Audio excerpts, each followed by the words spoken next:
Chapitre 2 des 7 sacrements de l'Église et pourquoi Jésus-Christ les a institués. En remontant au ciel, notre Dieu et Seigneur Jésus-Christ a envoyé aux hommes son Église pour leur porter le don de la grâce, et par conséquent le don du bonheur et du salut.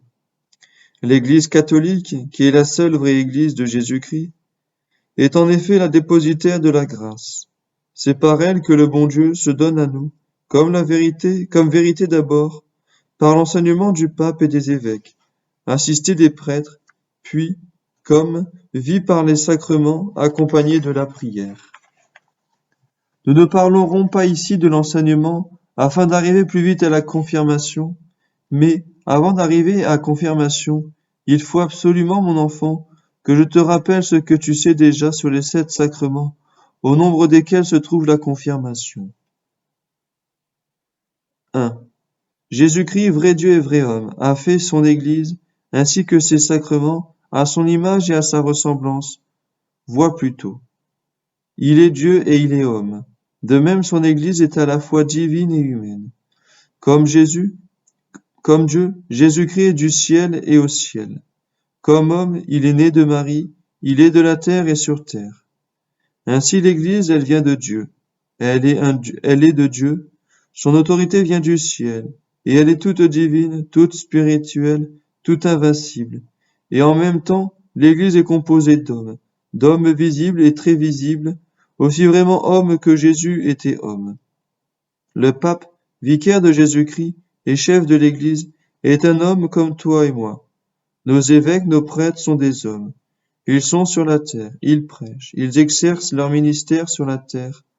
Enfin, nous tous, chrétiens, enfants de Dieu et de l'Église, nous vivons aussi sur la terre. Et quoique la vie de notre âme soit toute divine, toute céleste, néanmoins nous sommes des hommes terrestres et visibles. Deuxièmement, ce qui est vrai de l'Église l'est également des sacrements. Comme Jésus-Christ qui les a institués et donnés à l'Église, ils sont à la fois visibles et invisibles, célestes et terrestres, spirituels et matériels. La grâce est comme l'âme des sacrements. La matière du sacrement en est comme le corps.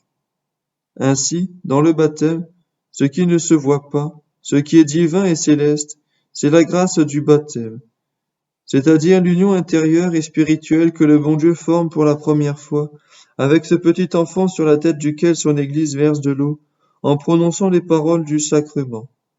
Et ce qui se voit, ce qui est matériel, humain, terrestre, c'est l'eau sans laquelle il n'y aurait point de baptême.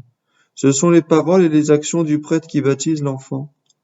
Enfin, c'est l'enfant baptisé lui-même. Il en est de même des 6 autres sacrements. En chacun d'eux, il y a, comme en Jésus-Christ, comme dans l'Église, une partie spirituelle et divine qui ne se voit pas, qui ne s'entend pas, qui ne te touche pas, et une partie qui se voit, qui se touche, qui s'entend. L'huile et les cérémonies de la confirmation, ainsi que l'extrême onction et de l'ordre, les apparences du pain et du vin dans l'Eucharistie, ainsi que les paroles de la consécration, la confession des péchés avec les paroles de l'absolution, au sacrement de pénitence. Enfin, le consentement mutuel qu'expriment les 2 époux, en présence du prêtre, dans le sacrement de mariage. Je le répète, l'âme de ces 7 sacrements, c'est la grâce, c'est le don de Dieu, c'est Dieu se donnant à nous, venant s'unir à nous pour nous sanctifier dans les différents besoins de la vie de notre âme. Chapitre 3. Quelle est la véritable idée qu'il faut nous faire du sacrement de confirmation? La vie de notre corps est le symbole de la vie de notre âme. Qu'est-ce qui fait que notre corps est vivant? N'est-ce point parce qu'il est uni à notre âme?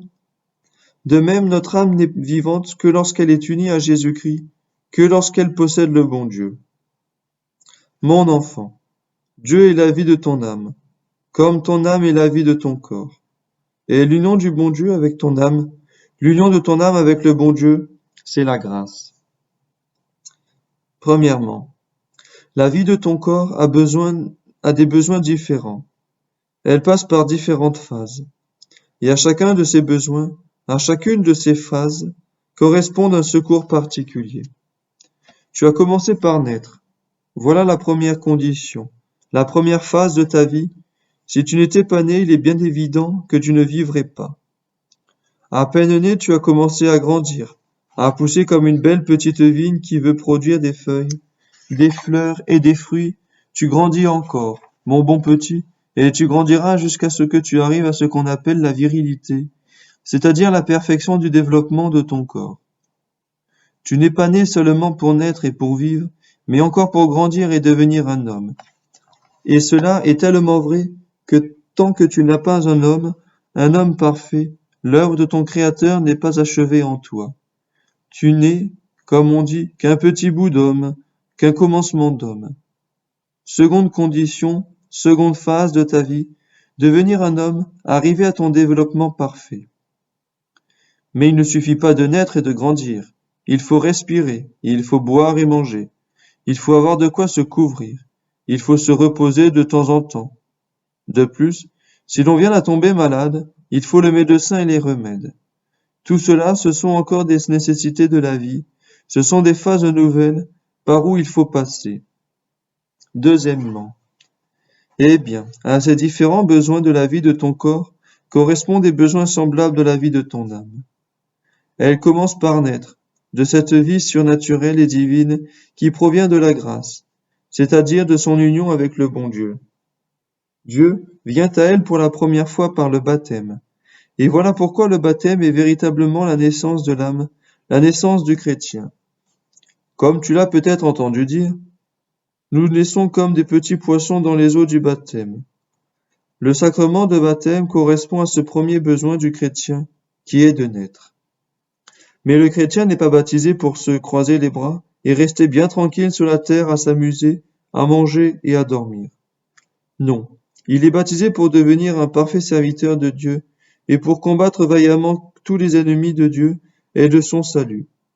Pour triompher ainsi, il faut être fort, il faut être armé de pied en cap. Aussi notre Seigneur a-t-il joint au baptême un second secours, un second sacrement, destiné tout spécialement à nous apporter la force, le triomphe, la perfection, et comme la virilité de la vie chrétienne, c'est le sacrement de confirmation. La confirmation est au baptême ce que la force est la vie, ce que la virilité de l'homme est à l'enfance. Le baptême est comme l'aurore de la vie chrétienne. La confirmation, c'est le plein midi. L'Eucharistie est la nourriture du chrétien. Notre Seigneur nous la donne pour entretenir, développer, nourrir, fortifier, féconder la vie divine que nous avons reçue au baptême et la force divine que nous recevons à la confirmation. Le sacrement de pénitence, c'est le remède, la médecine amère du pauvre chrétien qui a eu le malheur de se laisser blesser, de se laisser tuer par le démon. Le prêtre, le confesseur et le médecin qui administrent le remède. Le sacrement de pénitence, ou la confession, c'est la même chose, et donc la médecine et même la résurrection de l'âme qui, après le baptême, a eu le malheur de mourir, c'est-à-dire de perdre la grâce du bon Dieu. Quant à la respiration du chrétien, c'est la prière. Son repos, son vrai sommeil réparateur, c'est ce qu'on appelle l'oraison, c'est-à-dire le recueillement paisible et amoureux en Jésus-Christ. Son travail, ses vêtements, ce sont les bonnes œuvres, les œuvres saintes, l'accomplissement de ses différents devoirs. L'extrême onction est un sacrement spécial, qui ne correspond à rien de la vie de ton corps. La vie du corps est mortelle, tandis que la vie de l'âme est immortelle. Pour le chrétien, la mort du corps, loin d'être la fin de la vie, est le passage à la vie éternelle, l'entrée dans la vie éternelle. L'extrême onction est un secours donné au chrétien malade, soit pour le guérir, si c'est pour le plus grand bien de son âme, soit pour l'aider à souffrir et à mourir saintement, et entrer de plein pied dans l'éternité bienheureuse. Quant aux deux derniers sacrements, qui ont pour objet direct le bien public de l'Église, ils correspondent non aux besoins de notre vie individuelle, mais aux besoins de notre vie sociale. Nous ne sommes pas, en effet, destinés à vivre seuls, isolés sur la terre. La Providence veut que nous vivions en société, unis les uns aux autres, dépendants les uns des autres. L'ordre et le mariage correspondent dans l'Église à la double autorité qui régit la société et la famille. En effet, l'ordre et le sacrement qui donnent des prêtres, c'est-à-dire des chefs à l'Église, et le mariage et la bénédiction donnée par Dieu même aux chrétiens qui se marient pour devenir père et mère, c'est-à-dire chefs de famille.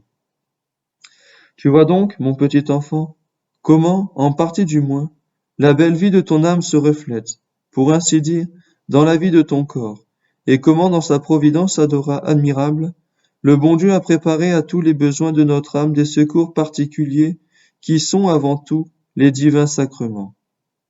Bénis-le avec moi, ce bon Dieu, ton Créateur et ton Sauveur, et aime-le tant que tu pourras. Chapitre 4. Exacte définition du sacrement de confirmation. La confirmation est un sacrement institué par notre Seigneur Jésus-Christ pour nous donner le Saint-Esprit avec la plénitude de la grâce, afin de nous fortifier en nous la vie du baptême, faire de nous pour toujours de parfaits chrétiens, et de nous donner la force de triompher de tous les ennemis de notre salut. Expliquons tout cela, mot par mot, comme nous l'avons fait pour la grâce. Ouvre bien ton petit cœur, mon enfant, car pour porter ses fruits, la vérité doit arriver jusqu'au cœur et s'y enraciner. Premièrement, la confirmation est un sacrement. Un sacrement, tu le sais, est un signe sensible, c'est-à-dire quelque chose d'extérieur qui peut se voir ou s'entendre ou se toucher. Et ce signe sensible exprime et apporte la grâce, c'est-à-dire nous unit à Dieu, nous apporte Dieu. Dans la confirmation, le signe sensible, c'est l'onction du Saint-Crème faite en forme de croix sur le front du chrétien par l'évêque, ainsi que les paroles que celui-ci prononce et que nous expliquerons plus bas. On voit le Saint-Crème, on voit l'onction, on entend les paroles de l'évêque. Voilà bien le signe sensible, essentiel à tout sacrement. Quant à la grâce qui ne se voit pas, et que Dieu nous donne au moment même où l'évêque fait l'onction sacrée, c'est le don de l'Esprit Saint qui vient lui-même se répandre en nous, comme un torrent d'amour et de force, afin, comme le dit la définition, d'affirmer en nous la vie du baptême, faire de nous de parfaits chrétiens, et nous donner la force de triompher de tous les ennemis de notre salut. Voilà la grâce de la confirmation. Donc la confirmation est un vrai sacrement, un signe sensible qui exprime et produit la grâce. Secondement, en second lieu, nous avons dit que la confirmation est un sacrement institué par notre Seigneur Jésus-Christ. C'est après sa résurrection que le bon Jésus a institué le sacrement de confirmation. La tradition infaillible de l'Église nous l'enseigne, et nous en sommes aussi certains que si cela a été consigné en toutes lettres dans les écrits évangéliques. En effet, les évangélistes n'ont pas rapporté tout ce qu'a fait Jésus-Christ. Saint Jean le dit expressément. Le Seigneur Jésus a fait bien d'autres choses qui ne sont pas écrites dans ce livre. Aussi bien n'était-ce pas nécessaire. La règle de notre foi, ce n'est pas le livre des évangiles, non plus que les lettres des apôtres, mais par-dessus tout, l'enseignement infaillible du vicaire de Jésus-Christ et de l'Église de Jésus-Christ. Or, c'est l'Église qui nous enseigne que la confirmation a été instituée par notre Seigneur lui-même. Troisièmement, Jésus a institué ce grand sacrement pour nous donner à ses enfants le Saint-Esprit avec la plénitude de la grâce, afin de fortifier en nous la vie du baptême, faire de nous pour toujours de parfaits chrétiens. Au baptême, nous recevons bien la grâce, mais non la plénitude de la grâce. La grâce du baptême suffit pour nous donner la vie de Dieu, pour nous unir au bon Dieu, mais, par elle-même, elle ne fait pas de nous de parfaits chrétiens, pas plus que la naissance ne fait de nous des hommes parfaits, des hommes complètement développés. C'est le sacrement de confirmation qui a pour mission spéciale de faire de nous de parfaits chrétiens, de vrais soldats de Jésus-Christ. Et comment la confirmation nous donne-t-elle cette perfection de la vie chrétienne? Comment nous apporte-t-elle la grâce parfaite? En nous donnant la plénitude de la grâce du Saint-Esprit. La confirmation est le sacrement du Saint-Esprit. La grâce qu'elle nous apporte, c'est la grâce parfaite, pleine et entière de la vie chrétienne. De telle sorte qu'après la confirmation, notre sanctification consiste à faire fructifier le trésor que nous avons reçu et être de plus en plus fidèles à cette grâce de perfection que l'Esprit Saint nous a apportée une fois pour toutes au jour 1000 fois béni, où nous avons reçu son admirable sacrement. Un saint n'est pas autre chose qu'un vrai chrétien, parfaitement fidèle à la grâce de son baptême et de sa confirmation. Quatrièmement, nous avons dit pour toujours.